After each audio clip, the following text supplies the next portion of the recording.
Le broutage, nom local des arnaques sur Internet. Les autorités béninoises ont renforcé la lutte contre les cyberarnaqueurs. Donc j'ai envoyé des cartes PCS. On les appelle les brouteurs. Je dis mon amour reste tranquille. Non, je peux rester tranquille. Les arnaqueurs s'appellent des brouteurs. L'enquête de ce dimanche sur ces escrocs du web.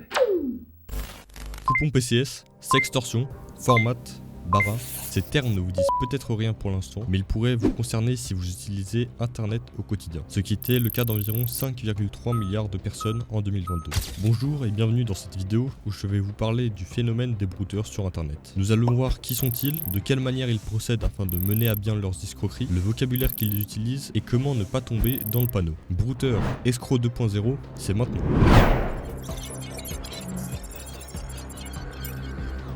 Il n'a pas fallu attendre l'arrivée d'Internet pour être confronté à diverses escroqueries. Celles-ci existent depuis un certain temps, mais il est vrai qu'Internet a juste facilité les choses. Aujourd'hui, n'importe qui peut se faire de l'argent en mettant en place des petites arnaques qui jouent sur le talent de manipulation. C'est le cas de nombreux jeunes hommes en Afrique de l'Ouest, et plus précisément en Côte d'Ivoire, qui vivent de l'escroquerie. On les appelle les brouteurs. Ce surnom vient du fait qu'ils se font de l'argent sans faire trop d'efforts. Ils ont également un autre nom plutôt utilisé dans leur pays, les barasseurs. Non, les barasseurs. Ce nom vient du verbe bara en ouchi, l'argot ivoirien, qui signifie travailler. Un barasseur est donc un travailleur. Mais ces fameux brouteurs, que font-ils exactement pour arnaquer des gens? Eh bien, il n'y a pas de réponse précise à cette question, car cela varie d'un escroc à l'autre. Mais voici une liste de quelques méthodes qui fonctionnent très bien et qu'ils apprécient utiliser. L'arnaque au sentiment, l'arnaque à la webcam, les fausses annonces et les faux comptes de célébrités. Évidemment, il existe bien plus de méthodes, mais ce sont les plus connues. Voyons donc maintenant en détail deux de ces arnaques. L'arnaque au sentiment, aussi appelée bara love dans leur milieu, est l'une de leurs préférées. En bref, elle consiste à se faire passer pour une personne lambda et demander de l'argent à sa victime. Et là vous dites que c'est bête, que personne ne tomberait dans ce piège de pacotille. Nous allons maintenant voir étape par étape leur manière de procéder et que ce n'est pas aussi simple que cela. Ils commencent d'abord par se créer un compte sur un site de rencontre ou un réseau social. Ils sont surtout présents sur Instagram et Facebook. Et donc leur profil ressemble à ça? Mais non, il ressemble plutôt à ça. Analysons chaque élément. Tout d'abord, la première chose que l'on voit, c'est la photo de profil qui ne leur ressemble pas énormément. Et oui, il récupère soit une photo d'un vrai compte Instagram, soit il fouille dans un magasin. Ça m'étonnerait que tu trouves quelque chose d'intéressant là. Ce qu'ils appellent un magasin, c'est un dossier Google Photos utilisé par plein de brouteurs où ils se partagent des photos qu'ils utiliseront pour leur magouille. Les images utilisées pour des faux profils féminins sont généralement de belles femmes qui ont à peu près la trentaine, car le but de ces profils est d'attirer des hommes âgés qui cherchent donc de jeunes femmes. Et celles utilisées pour des faux profils masculins, afin d'attirer des femmes donc, sont des hommes de 50 ans, en forme, actifs, vous voyez le type. Ensuite, le nom du profil est généralement un nom français générique, donc pas grand chose d'intéressant. Donc une fois qu'ils ont créé leur fausse identité, ils partent à la chasse. Pour ce faire, ils fouillent dans la liste d'abonnés de stars françaises suivies par des personnes âgées. Les classiques sont David Hallyday, Elsa Esnoult, Kenji Girac, Jean-Baptiste Guégan, etc. Mais pourquoi des personnes âgées, me direz-vous? Eh bien tout simplement parce que ce sont les plus vulnérables à ce genre d'arnaque. Ils ne connaissent pas très bien Internet et ne sont donc pas forcément au courant de l'existence des faux profils. Lorsqu'ils ont soigneusement choisi leur cible, et par soigneusement je dis contacter en masse plusieurs personnes en même temps, ils entament une conversation par des phrases assez bateaux du type coucou salut. C'est vraiment leur phrase d'accroche préférée, j'ai l'impression. Lorsqu'ils sentent que leur victime est intéressée par le profil, ils passent à l'étape de la longue conversation remplie de vide. Dans la majorité des cas, les brouteurs ne tapent pas leurs questions et leurs phrases à la main afin de gagner du temps. Et aussi parce qu'ils ont la flemme, mais ça fait pas très pro. Donc comment font-ils? Ils utilisent ChatGPT? Non, ils connaissent pas ça. Enfin, pas encore. Bref, qu'est-ce qu'ils utilisent alors? Les brouteurs utilisent quelque chose qu'ils appellent des formats. Ce sont des questions toutes prêtes à poser à sa victime pour créer un début de relation. Et avec ces questions viennent aussi des réponses qu'ils ont juste à copier-coller. Si vous voulez vous amuser à en lire quelques-uns de votre côté, vous avez juste à chercher format de bara love sur Google ou sur un autre moteur de recherche si vous êtes quelqu'un qui aime faire pas comme les autres. D'ailleurs, quand je vous dis qu'ils ne font que copier-coller, c'est qu'ils ne font que ça. Regardez, pendant une conversation avec un brouteur, j'ai réussi à retrouver le format qu'il utilise. Alors quand il me posait une question, je copier-collais la réponse du format et sans la lire, il me répondait exactement la même chose. Donc comme vous pouvez le voir, les réponses de leur cible ne les intéressent pas du tout. Ils font cela juste pour la manipuler en lui faisant croire qu'elle est importante à leurs yeux. C'est pour cela que les personnes qui se font avoir le plus facilement par ce genre d'arnaque sont généralement des personnes en manque d'affection et donc dès qu'une personne commence à s'intéresser à leur vie, elles perdent totalement leur esprit critique. Bon, cela fait plusieurs jours qu'ils discutent avec leur proie et sentent que le courant passe bien. C'est l'heure d'inventer un problème. À la carte, nous avons problème de loyer, frigo vide, facture internet, billet de train, soucis de santé. Ils jouent la carte de l'émotion. Après avoir expliqué leurs problèmes à leurs victimes, ils vont demander de l'argent. Il y a encore quelques années, les brouteurs utilisaient le moyen de transfert d'argent Western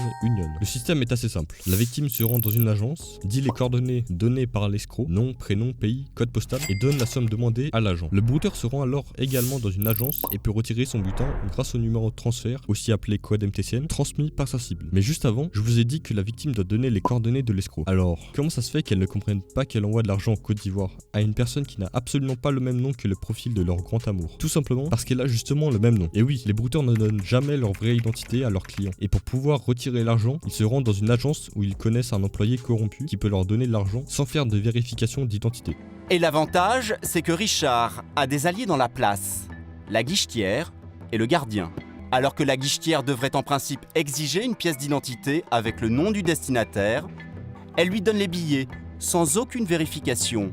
Et pour cause, elle garde une partie de l'argent pour elle. Ça, c'était en 2011. Et aujourd'hui, c'est comment? De nos jours, nos amis les brouteurs utilisent les recharges de type PCS, Transcash ou NeoSurf. Ce sont des cartes que l'on recharge en allant au bureau de tabac et en achetant une recharge. Les brouteurs possèdent donc un compte sur un des 3 services cités juste avant et ils demandent à leurs victimes de se rendre dans un bureau de tabac, d'acheter une recharge d'une somme définie au préalable et de leur envoyer le code de celle-ci. Ils entrent alors le code sur l'application et reçoivent l'argent. L'escroc reste alors 100% anonyme. Une fois que l'arnaqueur a reçu sa récompense, il essaye généralement de continuer la relation afin de pouvoir demander d'autres charges dans le futur. Si la personne ne se rend pas compte de l'arnaque, le préjudice peut s'élever à plusieurs milliers d'euros.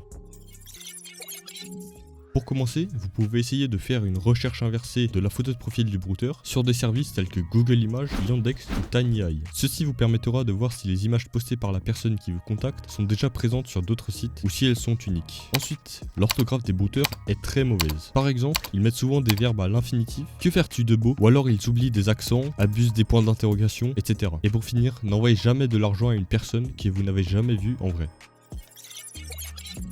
L'arnaque à la webcam, aussi appelée arnaque au chantage ou sextorsion, est très similaire à l'arnaque au centime. Le brouteur fait un faux profil, contacte une personne, discute avec elle, et l'étape où les deux escroqueries se diffèrent, c'est quand il faut demander de l'argent. Là où le bar à love va jouer sur la pitié de la victime, l'arnaque à la webcam va jouer sur la peur. En effet, avant de demander ne serait-ce qu'un seul centime à sa victime, l'escroc va appeler sa cible en vidéo, il va commencer à la chauffer jusqu'à qu'elle commence à montrer ses parties intimes. Et pour accélérer le processus, les brouteurs utilisent parfois des simulateurs de webcam. Ce sont des petits logiciels qui vont servir à jouer une vidéo préenregistrée au lieu de montrer la webcam en direct. Ils mettent alors une vidéo d'une femme se déshabillant afin de convaincre la victime de faire de même. Sauf que cette dernière ne sait pas que c'est une vidéo préenregistrée et que l'arnaqueur est en train d'enregistrer l'appel. Une fois que la cible s'est exhibée, le brouteur lui envoie l'enregistrement de l'appel vidéo et devient très agressif. Il la menace d'envoyer la vidéo à tous ses contacts si elle ne lui envoie pas la somme d'argent qu'il demande. Et souvent, même si la victime envoie l'argent, l'arnaqueur va en demander encore plus. Évidemment, cette escroquerie fonctionne également lorsque le brouteur reçoit des photos et vidéos à caractère sexuel de la part de sa proie.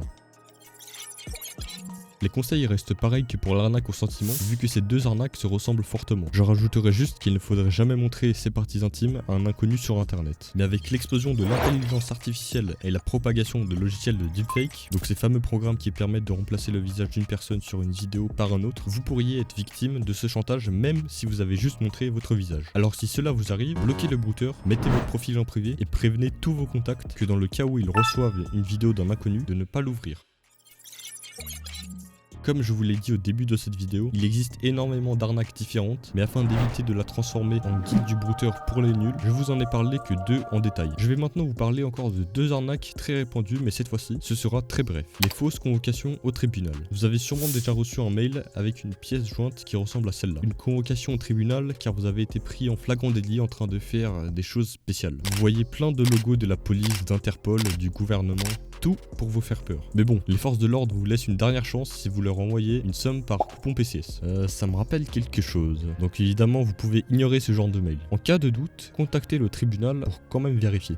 Les fausses petites annonces sont également très courantes chez ces cyberescrocs. Vous en avez sûrement déjà vu si vous avez cherché un appartement ou une voiture d'occasion. L'escroc va vous demander une avance ou des frais avant de vous vendre le bien complet. L'arnaque marche également dans l'autre sens lorsque vous publiez une annonce et soudain, quelqu'un de très intéressé vous contacte et est prêt à acheter ce que vous vendez sans même essayer de négocier. Cependant, il va vous demander de payer certains frais pour bien recevoir son argent. Donc dès que quelqu'un vous demande de payer des frais en avance sur des sites de petites annonces tels que Le Bon Coin pour la France ou Anibis pour la Suisse, il s'agit quasiment à coup sûr d'une arnaque. Mais que dit la loi sur ça? Évidemment, ce que font ces escrocs est illégal. Mais à cause de leur position géographique, une plainte au commissariat n'aboutira généralement à rien. Cependant, la police locale fait de plus en plus d'efforts depuis quelques années afin de les attraper. Donc il n'est pas rare de voir des articles de journaux qui parlent d'interpellation de brouteurs. Des spots de prévention créés par l'OCRC, l'Office central de répression de la cybercriminalité, sont également diffusés sur la télévision béninoise afin d'expliquer à la population de ne pas soutenir ce genre de pratique. Maintenant que vous savez qui sont réellement ces princes charmants sur les réseaux sociaux, j'espère que vous pourrez vous en protéger et voire même protéger vos proches en leur parlant de l'existence de ce genre d'arnaque. Cette vidéo sert donc surtout d'introduction à ce sujet, car si je voulais entrer encore plus dans les détails, elle serait trop longue et beaucoup de gens se seraient ennuyés. Par exemple, je n'ai pas parlé des autres pays de l'Afrique de l'Ouest, comme le Bénin, qui est touché par un autre type de brouteurs, les fameux marabouts, en plus des brouteurs classiques. Mais qui sait, cela est peut-être le début d'une série de vidéos consacrée à ce sujet. Cependant, si le sujet vous intéresse vraiment, vous pouvez aller regarder les vidéos du youtubeur Sandoz qui s'amuse à troller les cyberescrocs en infectant leur ordinateur, ou alors vous pouvez suivre MetaBrouter sur Twitter qui partage les conversations amusantes qu'il a eues avec ces derniers. Sur ce, merci d'avoir regardé cette vidéo et n'hésitez pas à la partager autour de vous afin de sensibiliser le plus de personnes.